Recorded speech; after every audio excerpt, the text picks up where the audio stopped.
তুমি কি জানো, ফ্লেমিঙ্গোরা জন্মের সময় একদমই গোলাপি নয়, বরং তারা ধূসর অথবা সাদা রঙের হয়। তাহলে এই চমৎকার গোলাপি রংটা আসে কোথা থেকে? আসলে তাদের রং আসে তাদের খাবার থেকে। ফ্লেমিঙ্গোরা খায় শৈবাল, ছোট চিংড়ি আর জলজ প্রাণী, যেগুলোর মধ্যে থাকে ক্যারোটিনয়েডস নামে এক বিশেষ রঞ্জক পদার্থ। এই পদার্থই তাদের পালকে এনে দেয় লালচে বা গোলাপি আভা।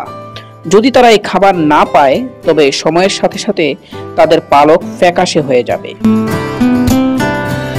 ফ্লেমিঙ্গো শুধু রঙের জন্যই নয়, তাদের আচরণও দারুণ অদ্ভুত। তারা বিশাল দলে বসবাস করে, কখনো কখনো হাজার হাজার ফ্লেমিঙ্গো একসাথে।